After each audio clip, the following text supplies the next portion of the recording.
안녕하세요, 민입니다. 제가 오늘 해볼 이야기는 저희 중학교 자퇴에 대한 이야기입니다. 1년 수업 일수의 3분의 1, 약 60일 정도 이상을 결석을 해야지 정원외 관리자 처리가 됩니다. 정원외 관리자 처리가 돼야지 검정고시를 보거나 혹은 유급을 택할 수 있는 거예요. 첫 번째, 중학교를 자퇴한 이유입니다. 저는 학교를 다닐 때 친구들과의 관계에 있어서 저 혼자 스트레스를 받는 일이 많았어요. 한 단어로 표현하자면 감정 소모. 친구들을 맞춰주는 일이라 생각을 했고 내가 굳이 하고 싶지 않아도 해야만 했었어요. 제가 견딜 수 없다고 생각이 들었기 때문에 자퇴를 결심하게 되었습니다. 두 번째, 자퇴를 하겠다 했을 때 부모님의 반응은 당연히 처음에는 반대를 하셨습니다. 부모님은 제가 자퇴하는 순간까지도 자퇴가 아니라 학교를 좀 버티면 어떻겠냐라고 권유를 하셨던 분이신데 그래도 제가 열심히 여차저차 설득을 해서 결국은 자퇴를 허락해 주시게 되었습니다.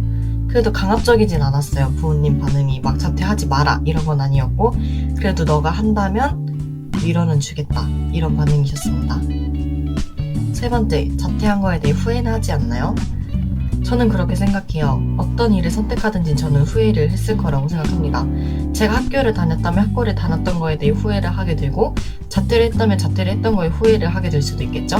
어찌됐건 후회를 할 수 있는 가능성은 열려있기 때문에 후회를 하지 않도록 노력하는 게 더 중요하다고 저는 생각을 합니다. 지금 와서 드는 생각은 자퇴한 시간이 후회가 되진 않아요. 제가 그만큼 노력했고 후회하지 않도록 노력했고 그만큼 많은 경험을 했기 때문에 저는 그 시간이 너무너무 값진 경험이에요. 네 번째, 자퇴의 장단점입니다. 장점이라고 얘기하면 일단은 저는 대인관계의 문제에 스트레스를 받아서 힘들었으니까 저를 좀 더 생각할 수 있는 시간이 많아서 좋았어요. 친구들도 원하는 시간에 제가 원하는 때에 만날 수 있어서 대인관계에 대한 스트레스가 확실히 줄어들었고 아무래도 저에 대해 생각할 수 있는 시간이 많이 있다 보니까 사실 성인 되어서도 내가 뭘 좋아하는지 뭘 잘하는지 모르는 사람들이 많거든요. 저는 저에 대해 잘 안다고 얘기할 수 있어요. 저 많은 경험을 할 수 있는 것 같아요. 정말 학교 다니는 친구들이랑 다른 경험을 쌓을 수 있는 거죠. 그런 점이 전 너무 특별했던 것 같아요. 저 혼자서 여행을 다니기도 했고 혼자서 꿈드님 센터에 가서도 많은 경험을 했었고 다양한 경험을 한다는 게 정말 좋은 것 같습니다. 단점이라고 하자면 아무래도 학교 생활이 그리워요. 학교를 나온 친구들과 같은 추억을 공유할 수가 없다는 거죠. 체육대회 했다, 교복 맞췄다 이런 거 올라오면 많이 그리워지는 것 같습니다. 단점은 시간이 너무나도 많이 비어요. 공허해집니다. 저는 솔직히 얘기하면 자퇴하고 나서 더 우울해지긴 했어요. 그 공허한 시간을 채울 수 있는 게 없었기 때문에 저는 그만큼 계획을 안 세우고 나오기도 해가지고. 다섯 번째, 자퇴에 대한 사회의 부정적인 시선. 솔직히 못 느꼈습니다. 저는 그건 솔직히 자기가 생각하는 거에 따라 달라요. 솔직히 남이 나를 의식한다고 생각을 막 하면 남이 날 정말 의식하는 것처럼 생각이 되잖아요. 자퇴에 대한 부정적인 시선도 그런 것 같아요. 혼자 나갔을 때 사람들이 이상하게 쳐다보지 않냐, 학생인데. 저는 약간 관종이어가지고 저는 약간 자퇴하는 걸 되게 좋았거든요. 난 자퇴생이에요 약간 알리고 다니는 게 좋았기 때문에 솔직히 부정적인 시선도 그렇게 느껴지지 않았던 것 같아요. 부정적인 시선으로 봤더라도 저는 솔직히 왜 네가 부정적인 시선으로 보냐라고 얘기할 수 있을 정도의 멘탈이 있었던 것 같아요. 너무너무 제가 자랑스러웠기 때문에. 여섯 번째, 중학교 졸업 검정고시는 어떻게 보나요?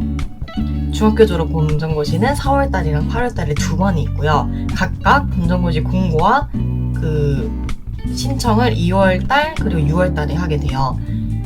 여기서 중요한 게 검정고시 공고 일정까지 정원외 관리자 처리가 되어야 하는데 예를 들자면 저는 2월 5일날 정원외 관리자 처리가 되었고 2월 6일날 검정고시 공고가 올라왔어요. 서울시 교육청에서. 그래서 저는 4월달 검정고시를 아슬아슬하게 볼 수가 있었습니다.